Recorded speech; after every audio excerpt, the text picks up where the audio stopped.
반갑습니다. 요양보호입니다. 2024년 요양보호사 표준교재 상권 요점 정리입니다. 본 영상은 1장부터 7장까지 요점 정리 영상을 묶어서 재편집하였습니다. 이미 보신 분들은 안 보셔도 되겠습니다. 구독과 좋아요는 의리입니다. 바로 시작할게요. 고고! 노인에 대한 보상, 먼저 제도적 보상은 국민연금, 국민건강보험제도 이런 사회적인 제도를 통해서 보상을 한다라는 거죠. 헷갈리기 쉬운 거 정치적 보상만 기억을 해두시면 되겠습니다. 노인의 날, 어버이날을 지정해서 기념하는 거예요. 이런 날, 특별한 날은 정치하는 사람들이 정하잖아요. 그래서 정치적 보상이다. 요거 기억하시면 되겠습니다. 노년기 신체적 특성, 세포 노화되어지고요. 면역 능력도 저하되어지지요. 잔존 능력, 남아있는 능력도 저하됩니다. 그래서 일상생활 수행하는 능력도 떨어집니다. 회복 능력도 떨어지겠죠. 비가역적 진행, 요거 기억하셔야 되는데 비가역적이라는 거 돌아가지 않는다라는 거예요. 청춘을 돌려다오 노래를 해도 돌아가지 않는다. 비가역적 진행이다. 요거는 시험에 잘 나옵니다. 노년기 심리적 특성, 우울증 경향 더 증가하겠죠. 두 번째, 내향성의 증가, 내향적이 되어진다, 내성적이 되어진다라는 거예요. 그래서 사회적인 활동도 감소하고 다른 사람 만나는 거 기피하게 되어집니다. 그 다음 세 번째, 조심성의 증가, 조심조심하는 거예요. 그래서 행동이 느려지고 더 신중해지겠죠. 경직성의 증가, 긴장하면 뭔가 마음이 이렇게 경직이 되어지잖아요. 그러다 보니까 습관적인 태도를 고수를 하려고 합니다. 새로운 것을 싫어한다라는 거예요. 그래서 융통성이 없어지고 변화하는 거 싫어하고 도전적인 일 싫어하고 새로운 방식으로 일 처리하는 거 도전하는 거 이런 거 긴장하기 때문에 경직되어지기 때문에 싫어한다 이렇게 보시면 되겠고요. 생에 대한 회고의 경향, 응어리졌던 감정들이 다 이제 해소가 되어지고요. 친근한 사물에 대한 애착심도 더욱 생기고 유산을 남기려고 하고 의존성도 더욱 증가하게 되어집니다. 시험에는요 이런 식으로 나옵니다. 행동이 느려지고 신중해지는 이런 노년기의 심리적 특성은 뭡니까? 라고 하면 조심성 이렇게 찍어내야 되는 겁니다. 노년기 사회적 특성, 역할이 상실되어지겠지요. 그리고 노후 자금이 없을 경우에는 경제적으로 빈곤해집니다. 유대감 상실 또는 감소가 되어지지요. 사회적인 역할들이 줄어들게 되어지다 보니까 친구와의 관계도 좀 소원해지고 이런 끈끈했던 유대감들이 좀 줄어들게 되어집니다. 사회적인 관계도 위축이 되어집니다. 가족 관계의 변화, 부모 자녀의 관계입니다. 자녀들이 다 성장해서 결혼하고 다 떠나고 나면 집에 빈둥지만 남게 되어진다. 빈둥지 증후군이라고 하고요. 수정 확대 가족은 자녀들과 한 집에 사는 것은 아니지만 자녀 가까이에 살면서 자녀 부양을 받는 가족 형태를 이야기합니다. 가족 형태에 문제가 나오면 거의 99% 정답이 수정 확대 가족이다 라고 보면 되겠습니다. 이처럼 현대사회의 가족관계가 변화되어짐에 따라 노인 부양에 대한 문제를 해결할 수 있는 방법은 없느냐. 첫 번째, 공적 부양과 사적 부양이 모두 필요하다라는 겁니다. 공적 부양은 국가나 사회가 지원하는 걸 이야기를 하고 사적 부양은 본인이나 가족이 부양을 하는 거예요. 이 모두가 다 필요하다라는 겁니다. 하지만 국가 주도의 돌봄 정책이 더욱 강화가 되어지면 좋겠죠. 점차 공적인 비중이 높아지고 있습니다.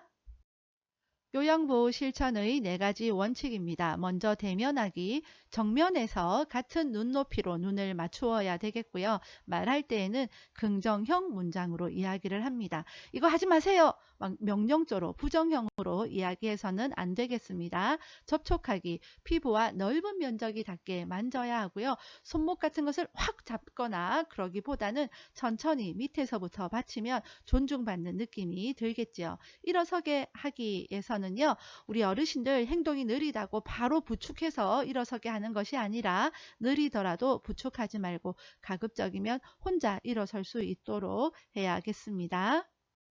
여러 가지 사회복지 제도입니다. 국민기초생활보장제도는 기초적인 생활은 할 수 있도록 보장해주자라는 거죠. 곧 최저생활은 보장해주자, 유지하게 해주자 하는 제도입니다. 고용보험은 요양보호사가 실직했을 때에 받는 거죠. 기초연금은 62세 이상의 노인이 안정적인 소득으로 생활이 안정될 수 있도록 지원하자라는 겁니다. 국민건강보험제도는 국민들의 건강과 관련되어진 제도겠죠. 그래서 질병, 건강증진, 보건 이런 단어들이 나올 겁니다. 노인장기요양보험은 고령이나 노인성 질병 등으로 인해서 일상적인 생활이 어려운 분들의 신체 활동 또는 가사 활동을 지원하는 겁니다. 노인장기요양보험에 대해서는 구체적으로 더 설명하도록 하겠습니다.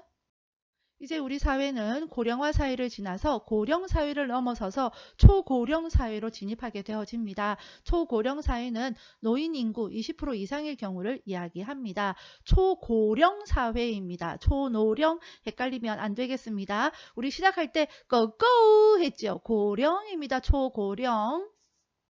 노인복지시설, 노인들을 위한 복지시설 뭐가 있나 보겠습니다. 먼저 노인 주거복지시설, 집과 관련되어진 시설 뭐가 있습니까? 첫 번째 양로시설이에요. 이것은 노인들이 입소해서 생활하는 거고요. 노인공동생활가정은 가정이 들어가니까 가정과 같은 주거 여건을 만들어서 지내게 하는 거. 노인복지주택은 분양을 하거나 임대해서 제공하는 시설을 이야기합니다. 두 번째, 노인의료복지시설, 노인들을 위한 의료와 관련되어진 시설은 뭐가 있느냐? 첫 번째, 노인요양시설입니다. 노인성 질환을 가진 우리 어르신들이 입소해서 생활하는 거예요. 여기는 10인 이상일 경우에는 노인요양시설, 9인 이내면 노인요양공동생활가정에서 지내게 되겠습니다. 다음은 우리 어르신들의 여가 생활을 할 수 있도록 마련되어진 시설은 뭐가 있느냐? 먼저 노인복지관이 있지요. 경로당, 노인교실 이런 것들이 있습니다. 다음은 집에서 생활하시는 우리 어르신들을 위한 복지시설은 뭐가 있느냐? 방문요양은 가정에서 생활하시는 노인들에게 요양보호사가 방문해서 하는 거예요. 방문 목욕도 마찬가지로 방문을 해서 목욕을 제공하는 서비스를 이야기하고요. 주야간 보호 잘 아시죠? 자, 일정 시간 동안 우리 어르신들이 가서 지내고 오는 곳입니다. 단기 보호는 단기간 동안 일정 기간 동안 보호를 받는 걸 이야기를 합니다. 여기에는 방문 간호는 포함이 되어지지 않습니다. 노인복지시설이에요. 그런 시설이고 방문 간호는 서비스입니다. 노인장기요양보험 제도에 대해서 알아보겠습니다. 보험자는 국민건강보험공단입니다. 보험자는 누구? 국민건강보험공단. 가입자는 국민입니다. 보건복지부 장관이 관장을 합니다. 이 제도의 목적은 일상생활이 어려운 노인의 가사 및 신체 활동을 지원함으로써 건강 증진과 생활 안정을 돕기 위함입니다. 그래서 요양보호사가 가서 일상생활이 어려운 노인들의 가사 및 신체 활동을 지원을 하는 거죠. 그래서 우리 어르신들이 건강이 더욱 증진되고 생활이 안정되게 하는 겁니다. 노인장기요양보험 제도를 하려면 돈이 많이 들겠죠. 이 돈은 어디서 나오느냐? 첫 번째 보험료, 그 다음에 국가지원금, 본인 부담금으로 충당이 되어집니다. 자, 지금부터는 중요한 거예요. 보험료에는 건강보험료와 장기요양보험료가 있습니다. 이 건강보험료하고 장기요양보험료는 국민건강보험공단에서 통합징수를 해요. 한 집에 있기 때문에 이 두 개가 통합 징수를 하는데 돈 관리는 따로따로 한다. 독립회계를 하는 거예요. 맞벌이 부부다라고 생각을 하시면 됩니다. 한 집에 살아서 통합 징수를 하지만 맞벌이 부부 요즘에 돈 관리 따로 하죠. 독립회계 따로따로 돈 관리한다. 통합 징수 독립회계 이거 시험에 자주 보기로 나옵니다. 자, 그러면 장기요양보험료와 건강보험료는 통합회계로 관리한다. 그러면 X가 되겠죠. 잘못된 겁니다. 통합징수 독립회계. 제가 앞에서 재원조달은 보험료, 국가지원금, 본인 부담금이 있다고 했습니다. 국가지원금은 20%예요. 빨간 색깔 되어 있는 것은 눈여겨보시기 바랍니다. 본인 부담금, 시설에 들어갈 때는 20%예요. 집에서 할 때는 재가급여는 15%입니다. 자, 이거 암기하는 법 알려드리겠습니다. 빨간 색깔 보세요. 제가 15하면 15%, 15하면 15가 뭐냐 하면 요양보호에서 열시를 알려드립니다. 이런 게 15예요. 제가 15하면 시급 20, 우리 시급 한 20 정도는 받아야 안 되겠습니까? 그쵸? 자, 이렇게 쓸데없이 말도 안 되게 억지로 해서 제가 암기법을 하는데요. 뭐 이렇게 억지로 하노 싶을 수도 있겠는데, 이렇게 말도 안 되게 해도요, 이게 또 기억에 남더라고요. 자, 제가 15하면 시급 20이다 기억을 하시고요. 저소득층 의료급여 수급권자는 40에서 60% 경감이 되어지고요. 국민기초생활수급권자는 본인 부담금이 없습니다. 자, 여기서 또 하나 알아두실 거, 의료급여 수급권자의 장기요양급여 비용 그리고 의사소견서 발급 비용 중에서 공단이 부담해야 하는 비용이 있는데요. 이 비용은 국가와 지방자치단체에서 부담을 합니다. 내가 요 긴 것을 왜 알려드리느냐 하면 시험에 장기요양급여와 관련되어진 보기가 나올 때에 지자체가 자주 등장을 하는데 지자체 나오면 그냥 과감하게 땡 하셔도 될 것 같습니다. 왜냐하면 지자체가 나오는 게 방금 제가 읽어드렸던 의료급여 수급권자의 요 긴 글과 그 밑에 있는 거 지자체에서 하는 일, 요양보호사의 처우 개선, 뭐 업무와 관련되어진 폭행 등으로부터의 보호, 요거 두 가지만 지자체가 나옵니다. 요 긴 문장으로 보기가 나올 가능성이 거의 없어요. 그래서 지자체 나오면 일단 땡 하시는 것이 좋겠습니다. 요즘 장기 요양기관들이 참 많습니다. 요양보호사 시험 치시는 분들도 많고요. 자, 이분들이 공짜로 그냥 하는 건 아니겠지요. 했던 그 서비스의 비용은 국민건강보험공단에다가 청구를 합니다. 그리고 나면 서비스 내용에 대해서 심사하고 지급을 하겠죠. 자, 본인 부담금은요. 본인 부담금은 가입했던 그 대상자가 장기요양기관에 납부를 해야 되겠죠. 자, 그러면 어떤 사람들이 장기요양급여 대상자가 될 수 있느냐 하면 65세 이상인 자이거나 또는 65세 미만 중에서 노인성 질병을 가진 자, 노인성 질병 중에서 가장 대표적인 것은 치매, 뇌졸중, 파킨슨, 알츠하이머 이런 것들이 있습니다. 자, 이들 중에서 거동이 불편하거나 치매 등으로 일상생활이 어려운 분들이 그 대상자가 되어집니다. 그러나 또 하나 기억할 거, 입원 중이다 그러면 제외가 되어집니다. 그러면 장기 요양 등급은 어떻게 신청을 하고 판정을 받는지 그 절차를 보도록 하겠습니다. 먼저 신청을 하고 나면 방문 조사를 하러 옵니다. 그 결과를 가지고 점수를 산정을 하고 나면 그 조사 결과서와 의사소견서 이런 필요한 서류를 등급 판정위원회에 제출을 하고 거기에서 심의를 거쳐서 등급 판정이 하게 되어집니다. 등급은 1등급부터 5등급 인지 지원 등급이 있어요. 이렇게 되어지면 이제 등급으로 인정이 되어지는 거고 등급 외가 나오면 땡 탈락이 되어지는 겁니다. 신청은 65세 이상 노인 또는 65세 미만 노인성 질환 대상자가 신청을 할 수 있다라고 했죠. 신청은 본인이 할 수 있고 가족, 친족들이 할 수가 있습니다. 또 하나 중요한 거 사회복지 전담 공무원이 할 수 있는데 본인이나 가족의 동의가 있으면 사회복지 전담 공무원도 신청이 가능하다. 이것도 알아두시기 바랍니다. 신청을 하고 나면 공단 직원이 방문을 해서 방문 조사를 합니다. 장기요양 인정 조사표가 있는데 그것을 토대로 해서 대상자의 심신 상태를 조사하는 겁니다. 방문 조사한 그 내용을 점수로 산정을 한 다음에 조사 결과서와 의사소견서 이런 필요한 서류를 등급판정위원회에 제출을 합니다.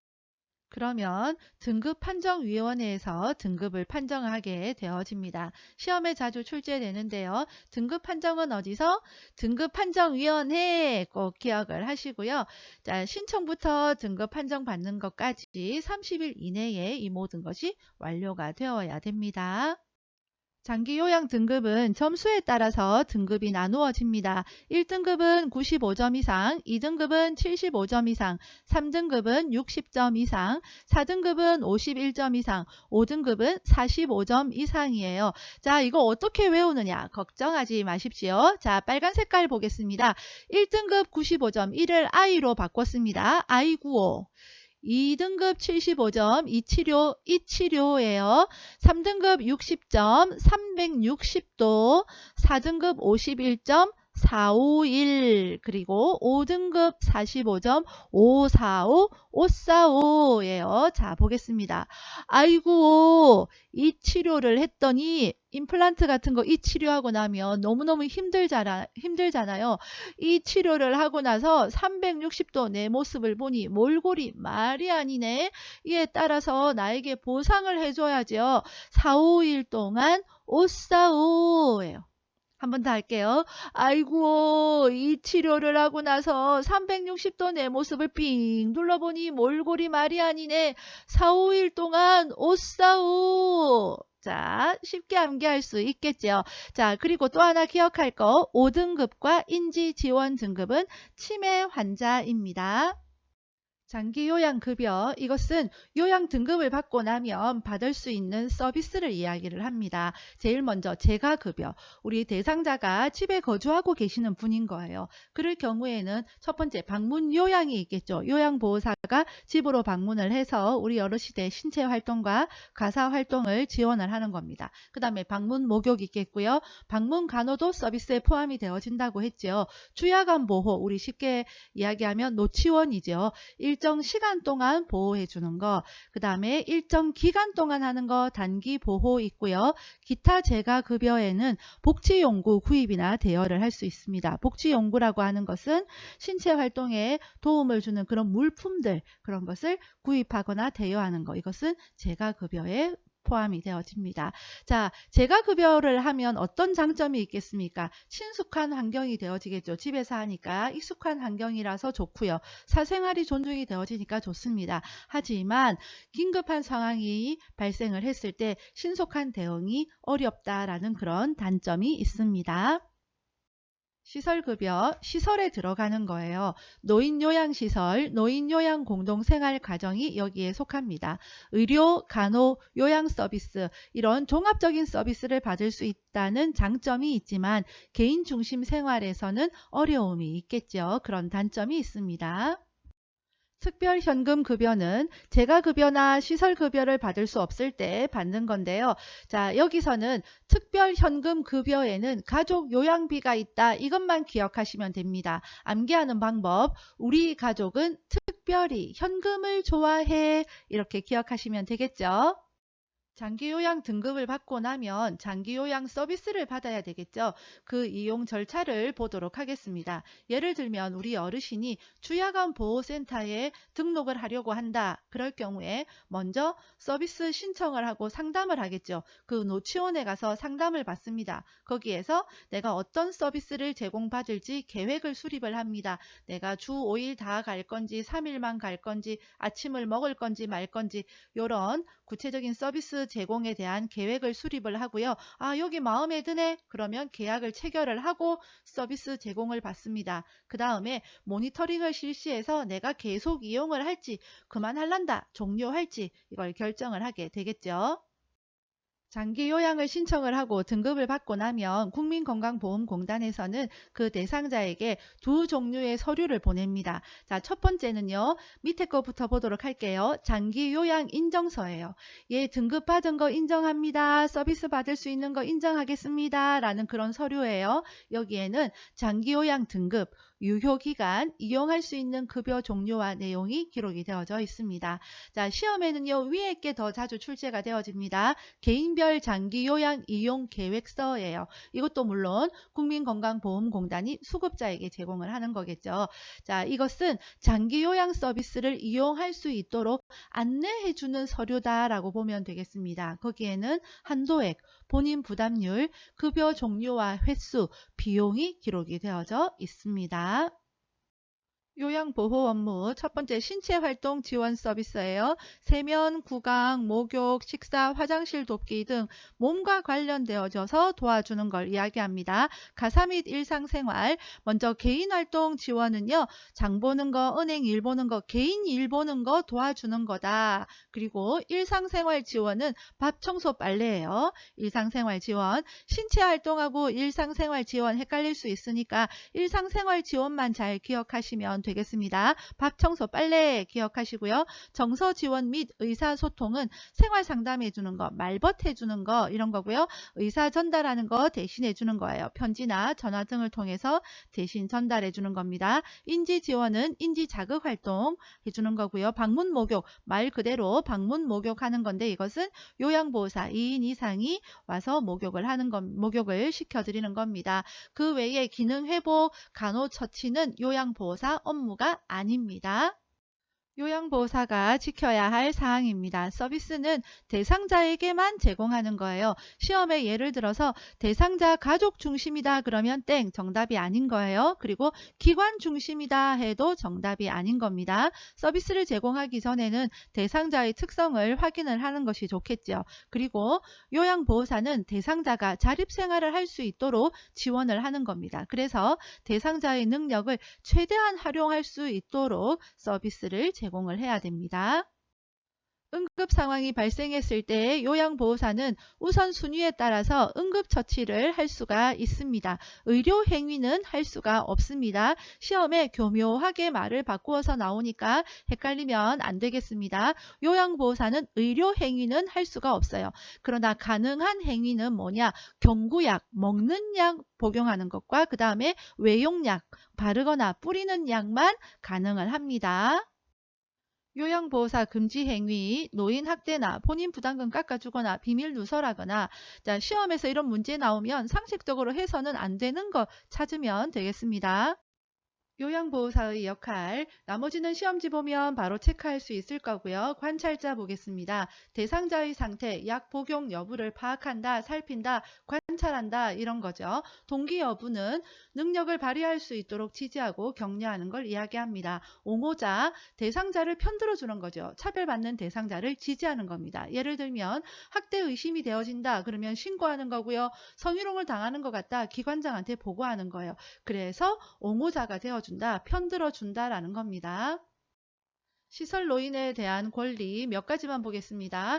획일화된 머리 모양이 아니라 내 마음에 드는 대로 머리 모양을 선택할 수 있다. 개인 물품 이용할 수 있다. 이것은 개별화된 서비스를 제공받고 선택할 권리이지요. 안락하고 안전한 생활 환경을 제공받을 권리도 있습니다. 그래서 화장실에 비상벨도 설치해야 되고요. 예를 들어서 매트리스가 불편하다. 이것은 안락하고 안전한 생활 환경을 제공받을 권리가 침해되어진 거죠. 자, 세 번째, 사생활 비밀 보장에 관한 권리도 있습니다. 그래서 휴대폰도 사용할 수 있고요. 동의 없는 사진 촬영해서는 안 됩니다. 존엄한 존재로 대우받을 권리도 있습니다. 그래서 무시되어져서는 안 되고요. 의사결정에 참여할 수도 있습니다. 개별화된 식단 제공해야 되고요. 우리 어르신들의 잔존 능력 유지할 수 있도록 다양한 프로그램이나 노력을 기울여 줘야 됩니다. 종사자들 직무 훈련도 당연히 해야겠죠. 이것은 우리 어르신들이 질 높은 서비스 및 보건의료 서비스를 받을 권리이지요. 그리고 외출, 외박 최대한 보장되어져야 되고요. 투표권도 보장이 되어져야 됩니다. 이것은 사회적 관계에 참여할 권리입니다. 노인 인권, 노인들의 권리에 대해서는요, 대부분 상식적으로 생각을 하면 풀 수 있는 문제들입니다. 그러나 꼭 시험에는 출제는 되어지니까 한 번쯤은 보셔야 되겠습니다. 중요한 것만 더 짚고 가자면요, 정보 접근권, 이게 뭐냐 하면 우리 어르신들이 정보를 제공받을 권리가 있다. 이렇게 이해하시면 되겠습니다. 알 권리가 있다라는 거죠. 시설 운영되어지는 것, 시설의 규정이나 입소하는 절차 이런 것들에 대해서 알아야 되겠죠. 그리고 자기 결정권, 입소하는 과정, 그 다음에 퇴소까지 내가 결정할 수 있어야 된다라는 거고요. 고충을 표현하고 해결을 요구할 권리도 있습니다. 그리고 개인의 사적 생활을 요구할 권리도 있습니다. 노인 학대가 일어나는 여러 요인들 중에 기출문제에 언급된 것만 보도록 하겠습니다. 노인과 부양자가 사회적으로 고립이 되어져 있을 때 학대가 일어날 가능성이 더욱 높아지고요. 부양 의무자가 부양의 의무가 너무 과중되어졌을 때 또한 노인 학대로 이어질 가능성이 높습니다. 노인의 의존성이 증가하게 되어지면 부양 의무자의 그 부담이 커지기 때문에 또한 학대로 이어지게 되겠습니다. 노인 학대의 유형 중에 신체적 학대 보겠습니다. 신체적 학대는 폭행이나 출입 통제다라고 생각을 하시면 되겠습니다. 신체적으로 어떻게 해를 가한다 이런 것은 신체적인 학대인 거죠. 집 밖으로 나가지 못하게 통제하는 것, 집 밖으로 끌어내거나 쫓아내는 것 이것도 신체적 학대입니다. 일을 하도록 강제로 하도록 강요하는 것도 신체적 학대고요. 물건을 파손하는 행위로 위협하는 것 이것도 신체적인 학대입니다. 위협하는 것은 두 가지 의미가 있는데요. 뒤에서 언급되어질 건데 정서적 학대에서의 위협은 협박하는 거예요. 그러나 신체적 학대에서의 위협은 힘이나 도구를 이용을 해서 협박하는 것. 이것은 신체적인 학대가 되겠습니다.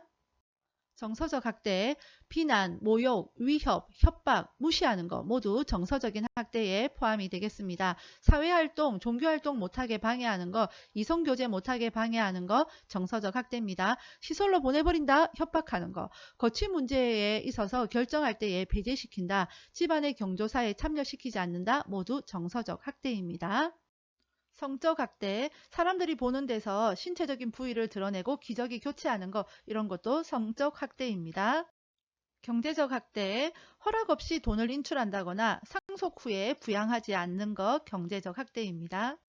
방임, 방치하는 겁니다. 식사, 목욕이 힘든 노인을 방치해둔다, 간병을 소홀히 한다, 모두 방임입니다. 여기서 중요한 거, 생활비를 지원하지 않는다. 아, 돈과 관련되어졌으니까 경제적 학대일까? 아닙니다. 생활비 지원하지 주지 않고 방치해두기 때문에 방임입니다. 세금이나 각종 요금 납부하지 않는 것, 용돈 안 주고, 종교활동비 안 주고, 경조사비 안 주는 거 모두 방임입니다. 여기서 한 가지 짚고 넘어갈 거, 방임과 신체 학대를 구분을 해야 됩니다. 방임은 세금이나 각종 요금을 납부하지 않는 거 방임이라고 했지요. 자, 신체 학대는 가스나 난방이나 전기 이런 것을 끊는 것은 신체 학대입니다. 가스 끊으면 밥도 못 해 먹잖아요. 난방 끊으면 얼어 죽잖아요. 이것은 신체 학대다라는 거죠. 자, 전기를 끊었다? 이것은 뭡니까? 신체적인 학대인 거죠. 그러나 전기 요금을 납부하지 않았다? 이것은 방임이다라는 거예요. 구분하실 수 있겠죠? 자기 방임은 스스로 거부하는 거예요. 약 복용이나 치료를 거부하는 거, 스스로 거부하는 거 자기 방임입니다. 유기는 방임과 헷갈릴 수 있는데 가장 큰 특징은 독립할 수 없는 노인을 격리하거나 방치하는 걸 이야기합니다. 가장 대표적인 것이 연락 두절하는 거. 우리 어르신을 입소를 했어요. 그런데 왕래하지 않는 거. 낯선 장소에 버리거나 배회하는 노인을 발견을 했어요. 그러면 부양을 해야 되잖아요. 부양 의무자가. 그렇게 하지 않는다라거나 인지 기능을 상실한 노인을 고의적으로 가출하고 배회하게 하는 것. 이것이 유기입니다. 유기와 방임 구분할 때 헷갈리기 쉬운 거 한 가지 보고 가겠습니다. 유기는 앞서 독립할 수 없는 노인을 방치하는 거다라고 했지요. 그래서 인지 기능을 상실한 노인을 가출하게 하고 배회하는 것은 유기다라고 했습니다. 하지만 안정된 주거 공간을 제공하지 않고 떠돌게 하는 것, 이것은 방임입니다.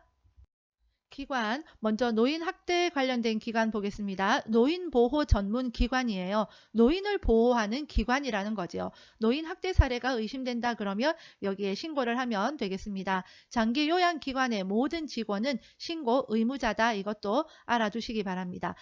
요양보호사의 인권, 시험에는 평등권이 잘 출제됩니다. 연령, 성별, 학력 등으로 차별받아서는 안 되겠죠. 노동에 관한 권리, 휴식이나 여가를 누릴 권리 있습니다. 점심시간 보장되어야 되겠죠. 보수나 노동시간, 그리고 노동과 관련되어진 의견을 자유롭게 표현할 수 있는 권리도 주어져야 됩니다. 자유권, 의견과 표현의 자유 있어야 되겠죠. 사상이나 양심, 종교의 자유 있어야 됩니다. 신체 안전에 대한 권리도 있습니다. 이 문제는 부당한 대우를 받아서는 안 된다. 이런 내용으로 보시면 되겠습니다. 시험에는요. 이런 식으로 출제가 됩니다. 연령이나 성별, 학력 등으로 차별을 받아서는 안 되는 것은 요양보호사의 어떤 인권이냐. 1번 평등권, 2번 노동권, 3번 자유권. 그러면 평등권 집어내어야 되겠지요. 그리고 또 이런 유형도 있습니다. 노동에 관한 권리로 적합한 것은 1번 학력에 대한 차별을 받아서는 안 된다. 2번 점심시간이 보장이 되어야 된다. 3번 종교의 자유가 있어야 된다. 그러면 점심시간이 보장되어야 된다. 이렇게 집어내는 문제가 출제가 됩니다. 요양보호사의 인권을 보호하는 기관은 장기요양요원지원센터입니다. 장기 요양요원을 지원하는 센터다라는 거죠.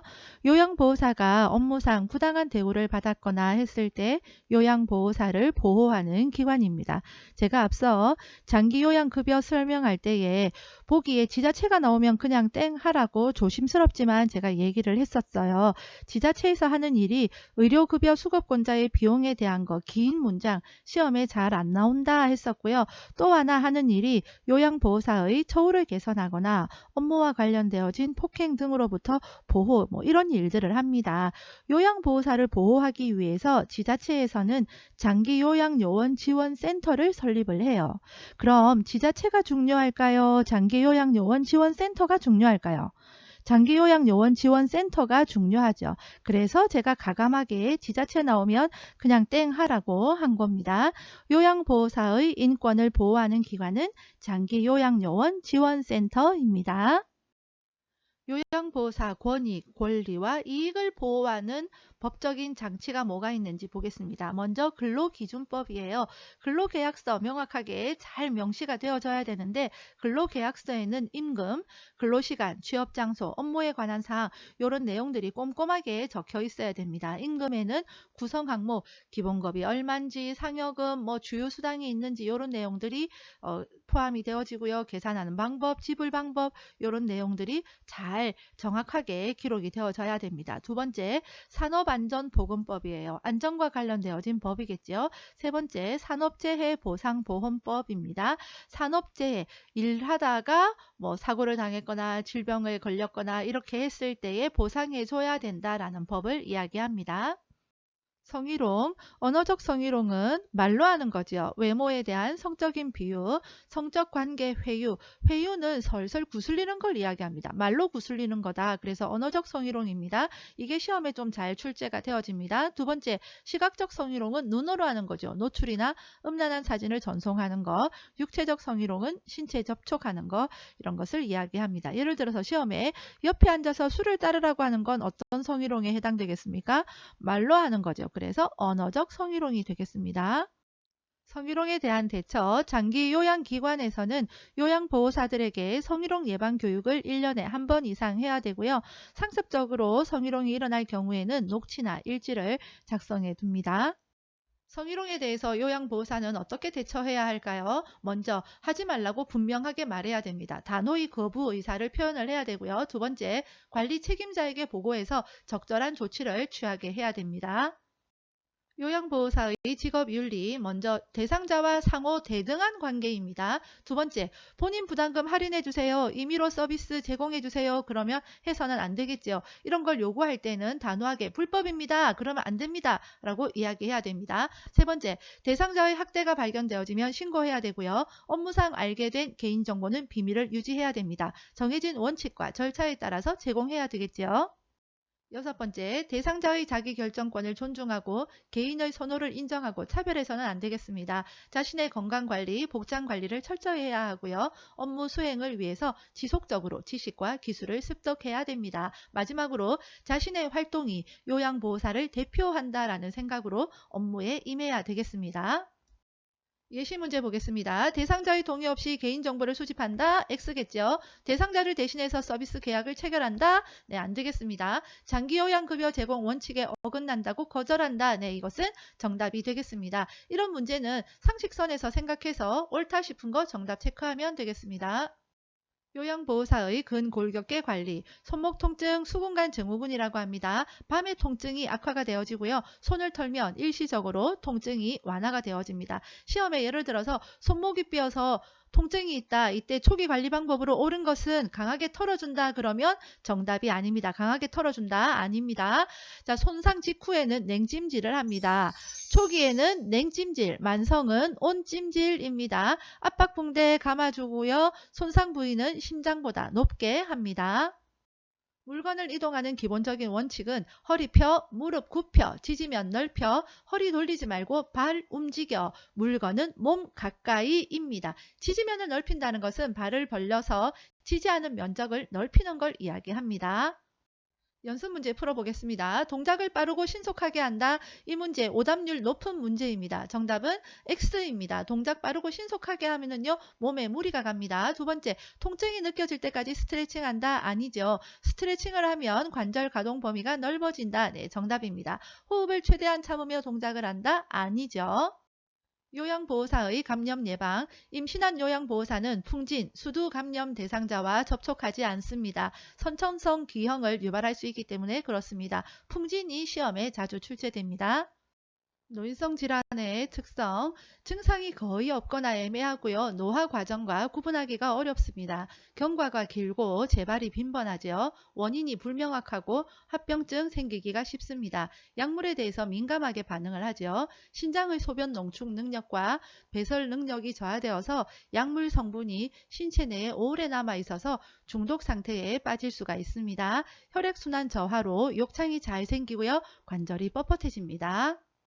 우리 어르신들이 복용하는 약이 많잖아요. 이 약물 성분들이 신체 밖으로 이렇게 좀 배출도 되어야 되는데 계속 몸속에 축적이 되어지니까 약물 중독이 되는 거예요. 시험에 이 문제가 자주 출제되어지는데 약물 중독 나오면 그냥 신장이다 이렇게 기억하시고 신장을 찾으면 되겠습니다. 노화에 따른 소화기계 변화 보겠습니다.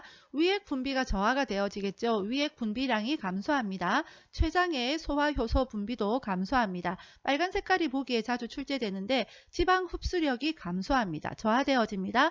외우실 때 지갑 이렇게 기억하시면 되겠고요. 간 기능 떨어져서 약물 대사 능력 저하된다고 했지요. 당내성 감소입니다. 당감 이렇게 기억을 하시고요. 직장벽의 탄력성도 감소합니다. 그리고 맛을 느끼는 세포 수가 줄고요. 후각 기능이 떨어져서 미각이 둔화가 되어집니다. 그래서 우리 어르신들이 요리를 하시면 야들아 요즘에 내가 맛을 잘 못 느끼겠다 하시는 이유가 바로 이런 것 때문이에요. 특히 짠맛과 단맛에 둔해지고요. 인생의 쓴맛을 많이 보셔서 그런지 쓴맛은 잘 느끼신다고 합니다. 항문 관략근 긴장도가 떨어져서 변실금 발생이 높습니다. 노화에 따른 호흡기계 변화, 기침 반사 저하, 반사적으로 기침하는 거예요. 목에 이물질이나 이런 게 끼었을 때에 반사적으로 기침하는 능력이 떨어지겠죠. 섬모는요, 잔털이에요. 이 섬모 운동이 또한 저하되어지겠죠. 그래서 노화가 되어지면 미세물질 잘 걸러내지 못합니다. 기침 반사 저하, 섬모 운동 저하 보기로 자주 나옵니다. 폐포의 탄력성 저하되어지고요. 폐 순환량 감소되어집니다. 그래서 폐활량이 떨어지지요. 따라서 운동 능력도 저하가 되어집니다. 코 점막이 건조해집니다. 노화가 되어지면 몸의 수분이 전체적으로 다 감소한다. 이렇게 보시면 되겠습니다. 심혈관계 보겠습니다. 심장 근육이 두꺼워져서 탄력성이 떨어집니다. 헷갈리기 쉬운 게 노화가 되어지면 근육이 두꺼워질 리가 있나 이렇게 착각하기가 쉬운데 심장이 바짝바짝 뛰어야 되잖아요. 그런데 심장 근육이 두꺼워져서 탄력성이 떨어지는 거예요. 그러다 보니까 최대 심박출량과 심박동수도 떨어지게 되겠죠. 혈액순환도 감소하게 되어지고요. 기립성 저혈압, 하지부종, 정맥류, 치질 이런 것들이 잘 생깁니다. 노화에 따른 근골격계 변화, 어좁골커입니다. 어깨는 좁아지고 골반은 커집니다. 어좁골커, 추간판이 얇아집니다. 그래서 키가 줄어들지요. 근긴장도, 근육의 긴장도예요. 사람이 긴장하면 이렇게 쪼그라들다가 펴졌다가 하잖아요. 그걸 상상하시면 되겠습니다. 근육이 쪼그라들었다가 펴졌다가 이런 능력이 저하가 되어지겠죠. 근육량 저하되어집니다. 인대의 탄력성도요 저하가 되어지겠죠. 팔, 다리의 지방은 줄어들고 엉덩이, 허리의 피하 지방은 증가합니다. 노화에 따른 비뇨 생식기계 변화, 전립선 비대해지고요. 잔뇨량 증가합니다. 소변줄기 가늘어집니다. 방광의 기능이 저하되어져서 빈뇨, 요실금, 야뇨증이 생기게 됩니다. 빈뇨는요. 화장실 자주 가는 거, 야뇨증은 자다가 일어나서 화장실 가는 겁니다. 여성분들은 난소의 크기가 작아지고요. 질의 수축, 분비물이 저하되어지고 질염이 생기기가 쉽습니다. 노화에 따른 피부의 변화, 손발톱이 두꺼워집니다. 이거 보기로 종종 출제되니까 꼭 기억을 하시고요. 표피가 얇아지고요. 머리카락이 가늘어집니다. 모공의 멜라닌 생성이 잘 안 되기 때문에 그래서 흰머리가 생기는 거고요. 각질층의 수분 함량이 떨어지겠죠. 신경계 변화 보겠습니다. 근육에 긴장하는 거, 이렇게 긴장하는 거, 이것은 떨어진다라고 했지요. 자극이 왔을 때 반응하는 것도 떨어지겠지요. 감각도 둔화가 되어지고요. 정서 조절 불안정해집니다. 단기 기억력 시험에 자주 출제됩니다. 감퇴하지만 장기 기억력은요, 대체로 잘 유지가 되어집니다. 노화에 따른 시각계 변화, 눈부심이 증가하고요. 결막이 얇아집니다. 각막 반사, 눈에 먼지 같은 거 들어가면 반사적으로 눈을 감는 거 이런 거 말합니다. 그런 능력이 떨어지겠죠. 눈물의 양 감소합니다. 노화가 되어지면 전체적으로 몸의 수분이 줄어든다고 했죠. 그래서 눈물의 양도 감소합니다. 동공의 크기가 줄어듭니다. 이거 시험에 자주 나오고요. 빛 수능에 어려움이 있습니다. 수정체가 노란색으로 변하는 황화 현상이 일어나서 보라색, 남색, 파란색의 구분이 어려워집니다. 청각계 보겠습니다. 고막이 두꺼워져서 전달 능력이 감소합니다. 우리 어르신들하고 이야기를 하면 뭐라고 이렇게 다시 반문하잖아요. 그게 바로 고막이 두꺼워져서 그렇습니다. 우리 애들하고도 이야기할 때요. 내가 말귀를 잘 못 알아듣잖아요. 뭐 다시 말해봐. 뭐 이러면은요. 좀 답답해 하거든요. 그때 내가 한마디 합니다. 그래 엄마 고막에 살쪘다. 예, 이렇게 이야기해요. 고막이 두꺼워져서 그렇습니다. 노인성 난청은요, 여성보다 남성에게 흔히 나타납니다. 미각계 변화입니다. 미래의 개수와 기능이 감소하고요. 혀의 유두 돌기 감소합니다. 구강 점막의 재생 능력도 떨어지고 입과 입술의 근육의 탄력성도 감소합니다. 침 분비량 감소하겠지요. 맛에 대한 그 감지하는 능력이 떨어집니다. 그래서 조미료 많이 넣은 음식을 좋아합니다. 미각 대부분 그냥 다 모든 기능이 떨어진다 이렇게 보시면 되겠습니다. 노화에 따른 뇌분비계 변화, 공복혈당이 상승합니다. 포도당 대사는요, 포도당을 내 몸에서 처리하는 능력이라고 이해하면 될 것 같습니다. 그것이 떨어지고요. 인슐린 민감성이 감소해서 고혈당이 되기 쉽습니다. 기초의 대사율 감소하겠죠. 노화에 따른 변화는 한두 문제씩 시험에 꼭 출제가 되어집니다. 외울 게 너무 많죠. 다음 못 외우시겠다 하시는 분들은 이것만이라도 기억을 해 두시면 좋겠습니다. 자, 포인트는요. 두꺼워진다. 탄력성이 떨어진다. 긴장도가 떨어진다. 수분이 감소한다 라는 게 있습니다. 첫 번째, 두꺼워지는 거, 손발톱 두꺼워집니다. 고막도 살찐다, 고막 두꺼워진다 했지요. 심장 근육도 두꺼워집니다. 그 다음 탄력성이 떨어집니다. 심장 근육 두꺼워져 가지고 팔딱팔딱 안 뛰고 탄력성 떨어지지요. 입술과 그 입의 근육 탄력성 감소합니다. 직장벽의 탄력성 감소합니다. 폐포의 탄력성 떨어집니다. 자, 앞에 내용 잘 모른다 하더라도 탄력성 떨어지는 거 찾으면 되겠습니다. 그 다음에 긴장도도 떨어집니다. 항문 관략근의 그 긴장도 떨어지죠. 근육의 긴장도도 떨어집니다. 몸에 있는 수분이 전체적으로 다 감소하기 때문에 코 점막도 건조해지고요. 눈물의 양도 줄어들고요. 침 분비량도 줄어들게 되어집니다. 노인 증후군 보겠습니다. 우리 어르신들은 질병이 하나만 걸리는 게 아니죠.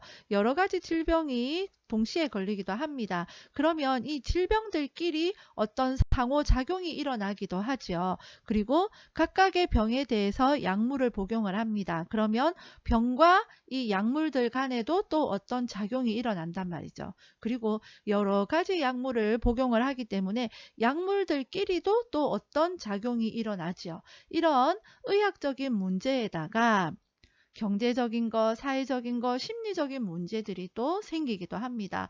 병원비가 많이 든다라거나 심리적으로 위축되어지고 우울해지고 이런 문제들도 생기죠. 이런 노화가 되어지면서 발생하는 어떤 문제들, 종합적이고 복합적인 그런 증상들을 노인증후군이다라고 이해하시면 되겠습니다. 그래서 노인증후군의 그런 대표적인 사례들, 증상들을 보면 요실금이나 낙상, 욕창, 선망, 변비, 우울증, 많은 약을 복용하고 이런 증상들이 나타나지요.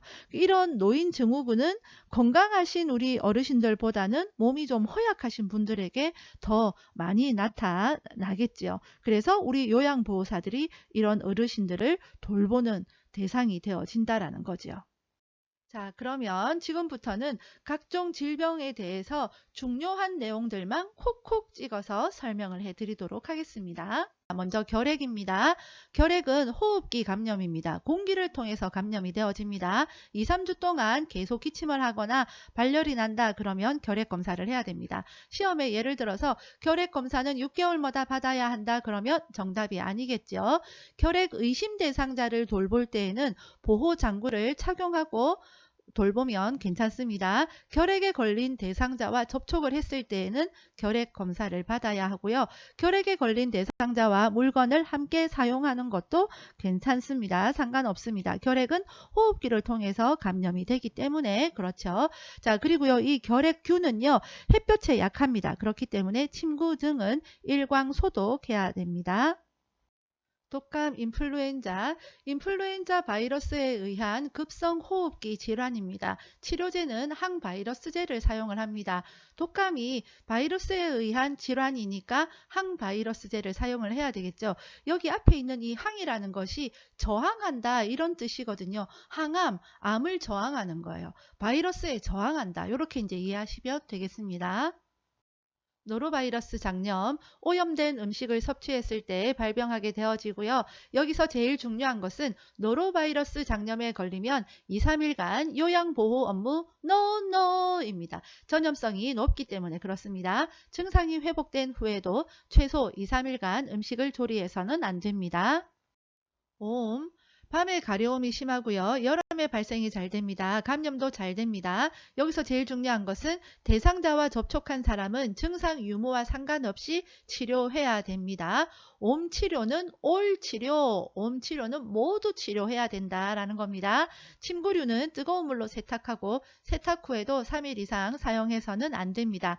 세탁이 어려울 경우에는 3일간 햇볕에 쬐거나 다리미로 달인 다음에 사용해야 됩니다. 머리니 시험에는 잘 안 나옵니다. 1년 중에 언제나 발생이 가능하고요. 감염 대상자를 돌본 다음에는 귀가 시 옷 세탁하고 샤워해야 됩니다. 뜨거운 물로 세탁해야 되고요. 48시간까지 살아남아서 재감염 우려가 있습니다. 위염, 위에 염증이 있다. 위 점막에 염증이 있는 것이 위염입니다. 위염은 배고플 때 명치 부위에 통증이 있고요. 새벽에 속이 쓰리다 그러면 위궤양입니다. 위암은 서서히 진행이 되어지죠. 증상이 느립니다.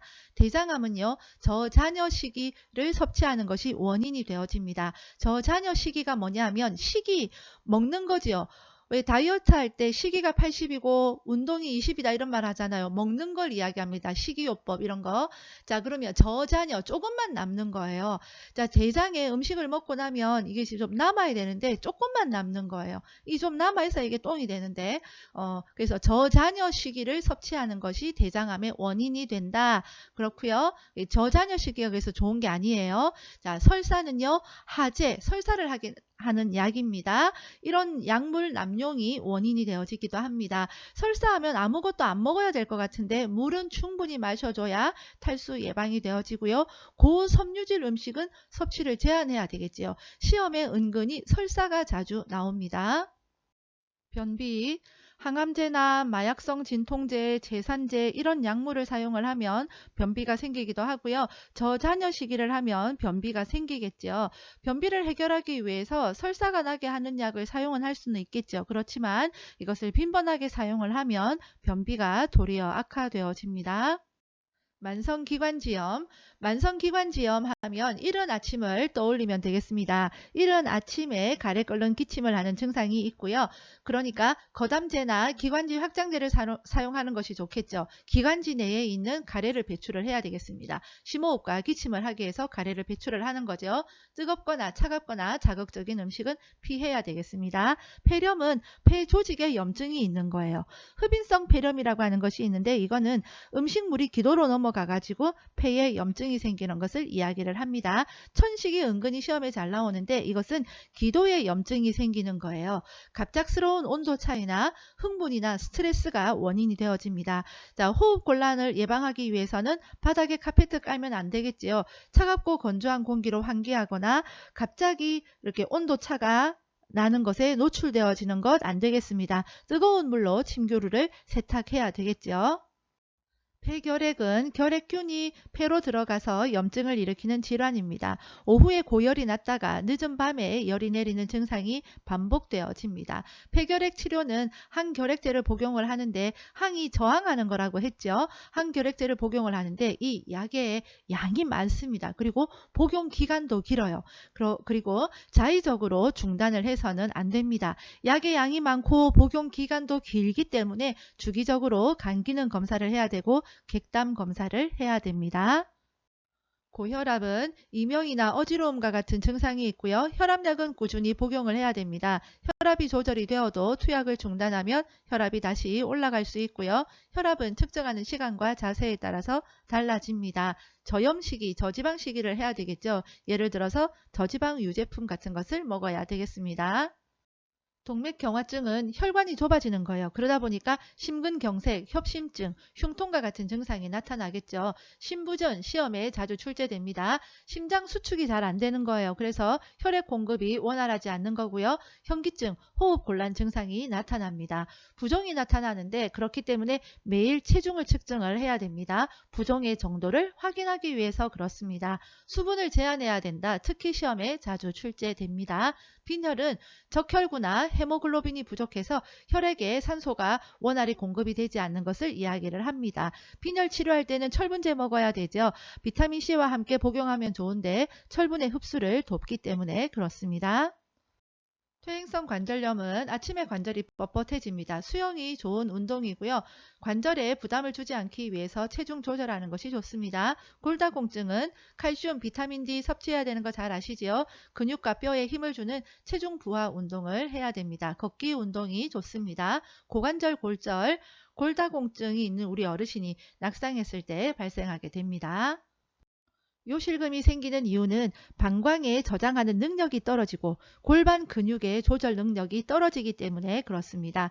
자, 요실금의 종류, 복압성 요실금은 압력입니다. 기침이나 재치기, 달리기와 같은 이런 압력이 가해졌을 때 소변이 나오는 거고요. 절박성 요실금, 절박한 거예요. 소변이 마렵다는 걸 느끼자마자 소변이 나오는 거고요. 역류성 요실금은 역류하는 거예요. 소변의 이 배출이 잘 되어야 되는데 소변 배출이 잘 원활하지 않아 가지고 방광에서 조금씩 흘러 넘치는 것, 역류하는 것입니다. 자, 치료는요. 골반 근육을 강화하는 운동을 해야 되겠죠. 수분도 충분히 섭취를 해야 되고 변비 예방해야 됩니다. 체중 조절을 해야 되는데 비만이 되어지면 복부에 압력이 더 가해지기 때문에 체중 조절해야 됩니다.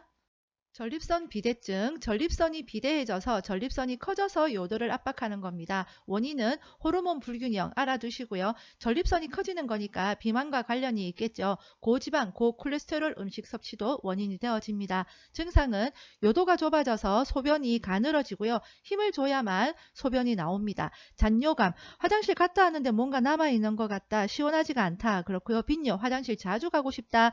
긴박뇨, 화장실 가고 싶다 느꼈는데 참기가 어려운 거예요. 야뇨, 자다가 화장실 가고 싶은 걸 이야기합니다. 치료는 도뇨관을 사용을 해서 소변을 빼줘야 되고요. 심하면 전립선 절제술을 해야 됩니다. 욕창을 예방하기 위해서는 자세를 자주 바꾸어 주는 것이 좋겠죠. 침대는 2시간마다, 의자는 1시간마다 자세를 바꾸는 것이 좋습니다. 천골 부위에는 도넛베개를 사용을 하지 않는데 도넛베개가 압박이 되어져서 순환이 되지 않기 때문에 그렇습니다. 시험에 자주 출제됩니다. 피부 건조증, 목욕 후 물기는 두드려서 말리고요. 물기가 완전히 마르기 전에 보습제를 바릅니다. 대상포진은 수포가 띠 모양으로 나타나고 타는 듯한 통증이 동반되는 거 잘 아시죠? 녹내장, 백내장 문제가 나오면 녹압, 백수만 기억을 해도 거의 90% 문제가 해결이 되어집니다. 녹내장은 안압, 백내장은 수정체입니다. 녹내장은 안압이 상승을 해서 시신경이 손상되어지는 거거든요. 그렇기 때문에 윗몸 일으키기나 고개 숙이는 자세는 좋지 않겠죠. 백내장은 수정체가 혼탁되어지는 건데 눈동자에 하얗게 백태가 껴서 뿌옇게 보이거나 잘 보이지 않는 것을 이야기합니다. 당뇨병은 인슐린 분비가 되지 않아서 생기는 질환입니다. 다음 당뇨, 다식, 체중 감소의 증상이 있습니다. 인슐린 주사액은 입으로 복용하지 않습니다. 위장관에서 파괴되기 때문에 반드시 주사로 주입합니다. 발 관리가 특히 중요합니다. 발톱은 일자로 깎습니다. 이거 실기할 때 한 번 더 이야기할 거고요. 매일 규칙적으로 운동하는 거 중요한데 식후 30분에서 1시간 뒤에 운동하게 합니다. 고혈당, 저혈당, 암기법 보겠습니다. 먼저 고혈당, 활동량 감소, 식사량 증가, 배뇨 증가, 체중 감소, 피로입니다. 빨간 색깔 글씨 보면서 암기하겠습니다. 고등학생 친구들은 공부한다고 활동량은 줄어들지만 식사량은 배로 증가하지요. 그것을 엄마들이 체감하고 나니 매우 피곤합니다. 저혈당 가겠습니다. 초등학교 저학년 친구들은 활동량은 많지만 밥은 잘 안 먹습니다.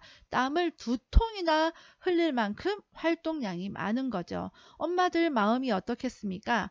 쉬어 쉬어 쉬어 쉬어. 우울증은 표면적으로 드러나는 증상이 없어서 주변 사람들이 우울증임을 쉽게 알아채지 못합니다. 소화불량과 같은 신체 증상으로 호소하는 것이 많습니다. 시험에 자주 출제되는 보기입니다. 햇볕을 쬐면서 규칙적인 운동, 걷기 운동 같은 것이 좋습니다. 그리고 사회적인 활동도 늘리는 것이 좋겠죠. 선망은 수시간이나 수일에 걸쳐서 호전과 악화가 반복됩니다. 선망 문제에서 거의 90% 이상 호전과 악화가 반복된다. 요 문구가 등장을 하고요. 증상이 갑자기 나타납니다. 가벼운 야간 선망일 경우에는 방을 밝게 하고 따뜻하게 해주면 진정됩니다. 치매는 기억력 저하, 언어 능력 저하, 진압력 저하, 시공간 파악 능력 저하, 실행 기능 저하입니다. 실행 기능은 집안일을 하거나 자신의 옷을 입거나 이런 어떤 일을 실행하는 그 기능이 저하된다 이런 말입니다. 진압력 하면 시간, 장소, 날짜와 관련된 걸 찾으면 되겠습니다. 시간, 장소, 날짜, 시작날 기억을 하시고요. 예를 들어서 시험에 치매 환자에게 진압력을 유지하는 방법으로 좋은 것은 하면 식사할 때 시간을 알려준다. 이런 것을 선택을 하면 되겠습니다. 시간, 장소, 날짜와 관련된 거. 경정 치매일 경우에는 단기 기억력이 저하됩니다. 뇌졸중은 뇌 혈관이 막히거나 터져서 뇌에 손상이 오고 이로 인해서 신체 장애로 이어지는 질환을 말합니다. 뇌 혈관이 막히면 뇌경색, 뇌 혈관이 터지면 뇌출혈입니다. 손상된 뇌의 반대쪽이 마비가 됩니다. 예를 들면 우측 뇌가 마비된다 그러면 좌측 팔다리가 마비가 되어지겠죠. 좌측 뇌가 마비가 되어지면 우측이 마비가 오는데 또 하나 중요한 거 언어장애가 발생합니다. 말이 어눌해지고 다른 사람의 말을 잘 이해하지 못합니다. 요거 시험에 자주 출제됩니다. 연하곤란, 삼킴장애죠. 잘 삼키지를 못하는 겁니다. 그런 증상이 나타나기도 하는데 이것은 폐렴으로 이어질 수가 있겠죠. 현기증, 뒷골 통증, 팔다리 저림과 같은 뇌출혈 전구 증상 잘 살펴야 되겠습니다. 소뇌에 뇌졸중이 발생을 하면 운동실조증이 오게 되는데 균형 상실이 되어지고 술 취한 사람처럼 비틀거립니다. 시험에 자주 나오는데 술 취한 사람처럼 비틀거린다 그러면 소뇌에 뇌졸중이 왔다. 요거 찾으시면 되겠습니다. 약물 치료는 혈전용해제나 항응고제를 복용할 수 있습니다. 파킨슨은 도파민 분비가 잘 되지 않는 거예요. 대표적인 증상으로는 근육이 경직이 되어지고 안정시에도 손발이 떨립니다. 행동이 느리고 자세가 불안정하고 구부정한 자세를 취합니다. 그러다 보니까 관절과 근육이 경직되지 않도록 하기 위해서 스트레칭과 근력 운동을 해주는 것이 좋습니다. 파킨슨 시험에 자주 출제되는데요. 암기법 알려드리겠습니다. 파킨슨에서 제일 중요한 것은 도파민이에요. 그래서 도파파 이렇게 외우면 되는데 떨림이 있잖아요. 그래서 도파파 이렇게 떨어주면 되겠습니다. 노인의 영양 문제, 침 분비가 줄어든다고 했죠. 음식물 씹고 삼키는 능력 떨어집니다. 미각이 저하되어져서 음식을 짜게 먹습니다. 운동, 우리 어르신들은 균형 감각이나 조정 능력이 떨어지기 때문에 그리고 낙상에 대한 두려움이 있기 때문에 운동을 하는 데 어려움을 느낍니다. 저강도에서 고강도 순으로 운동을 해야 되고요. 10분 이상 준비 운동을 해야 됩니다. 방향을 빠르게 바꾸는 운동은 피해야겠지요. 운동의 강도, 기간, 빈도는 서서히 늘려가는 것이 좋습니다. 안정시의 심박동수로 돌아올 때까지 마무리 운동을 합니다. 수면, 우리 어르신들은 수면 중에 자주 깨고요. 수면 양도 줄어듭니다. 낮 시간에 자주 졸지요. 그래서 매일 일정한 시간에 잠자리에 들게 해야 됩니다. 성생활, 과도한 알코올 섭취는 발기지연을 유발합니다. 전립선 절제술, 자궁 적출술, 유방 절제술을 한다고 해도 성기능에는 아무런 문제를 일으키지 않는다. 성생활로 뇌졸중이 악화되지는 않습니다. 어떤 수술을 하거나 질병이 있다고 해도 성생활에는 아무런 문제가 없다라는 식으로 문제는 출제가 되어질 거고요. 알코올 섭취 같은 것은 좋은 것이 아니잖아요. 그래서 이런 것들은 성생활에 문제를 일으킨다라는 식으로 문제가 출제될 겁니다. 약 복용 시 주의사항입니다. 고지혈증 약, 혈압약은요, 자몽주스와 함께 먹으면 부작용이 있습니다. 특히 혈압약, 자몽주스 시험에 자주 출제됩니다. 혈압약을 먹을 땐 자몽주스, 차몽! 기억하시고요. 자, 약은 쪼개서 복용하면 안 됩니다. 단, 분할선이 있는 약은 가능합니다.